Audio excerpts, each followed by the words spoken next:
Alors, moi, c'est au niveau de la parole que, quand j'étais étudiant au lycée agricole, j'ai un autre étudiant qui était plus âgé que moi, dans les classes supérieures, a organisé une séance biblique, et donc j'y suis allé. Et c'était, voilà, j'étais touché par la parole à ce moment-là. Moi, je suis catholique, enfin, je suis né catholique. J'ai été baptisé aussi bébé par mes parents, par ma famille. Ouais.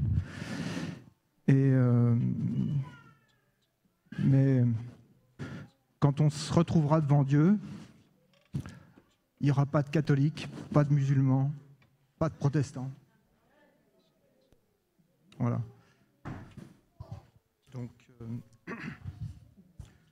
alors moi c'est par la parole. Alors, donc je vais vous. Pardon. Merci. J'ai 4 choses à vous dire. D'abord, une parole de Job qui est chez moi, Marthe peut le dire, sur la cheminée. C'est Job 32, à partir du verset 7.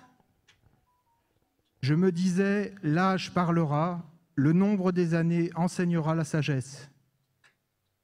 Mais en réalité, dans l'homme, c'est le souffle, l'inspiration du puissant qui rend intelligent. Voilà. Voilà, merci. Donc l'inspiration du puissant qui rend intelligent. Alors j'aurais ensuite 3 petites choses à vous dire. Alors c'est d'abord, ça concerne Nathanaël, Jean 1, du verset 43 à 49.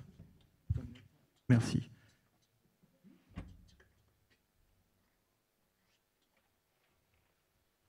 Oui, je vais le lire.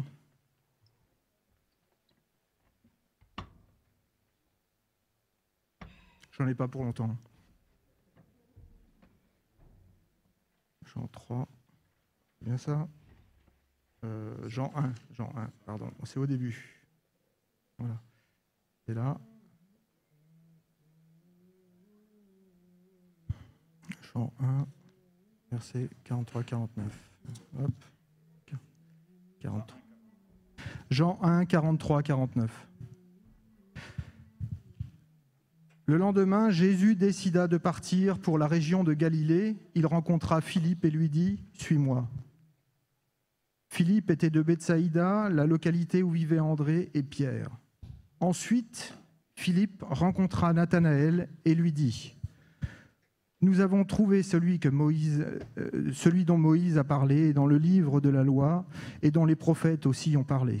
C'est Jésus, le fils de Joseph, de la ville de Nazareth. » Nathanaël lui dit « Peut-il venir quelque chose de bon de Nazareth ?» Philippe lui répondit « Viens, tu verras. » Quand Jésus vit Nathanaël venir à lui, il dit à son sujet « Voici un véritable Israélite. Il n'y a rien de faux en lui. » Nathanaël lui demanda « Comment me connais-tu » Jésus répondit « Je t'ai vu quand tu étais sous le figuier, avant que Philippe t'appelle. » Alors,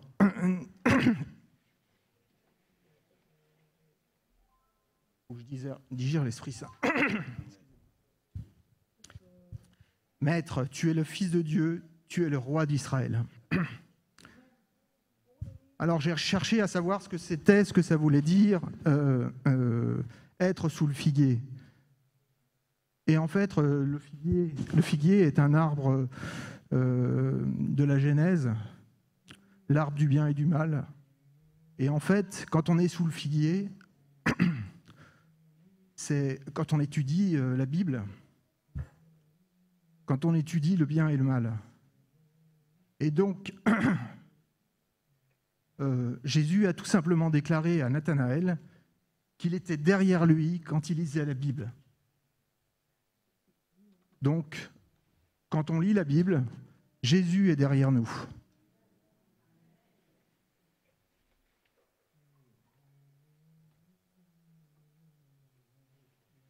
Oui, non, c'est bon.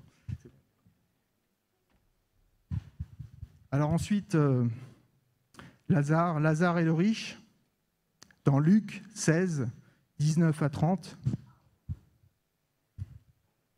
Donc, on sait tous que Lazare était à la porte du riche.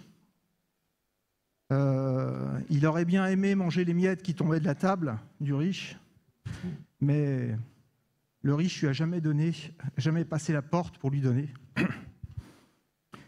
Et donc Lazare est mort, il se retrouve auprès d'Abraham. Le riche meurt aussi. Et le riche se retrouve dans une situation difficile parce qu'il se retrouve, il a chaud et il demande de l'eau. Il demande au père Abraham, est-ce que tu peux dire à quelqu'un qu'il me donne un peu d'eau? Et Abraham lui dit non. Il y a un grand abîme entre nous, on ne peut pas passer. Et donc j'ai cherché d'où vient cet abîme, pourquoi il y a un abîme.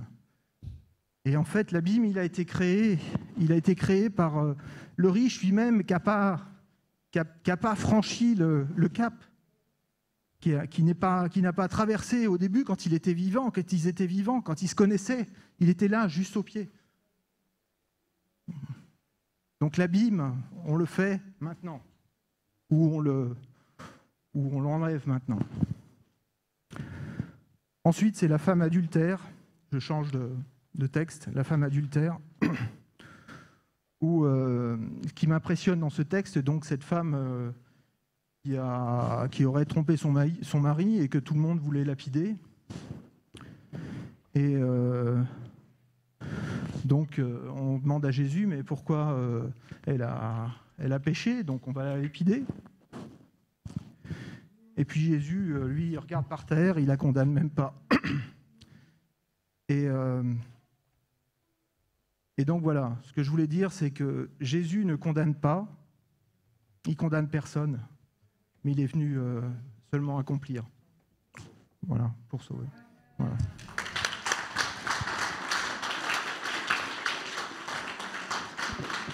Gloire à Dieu.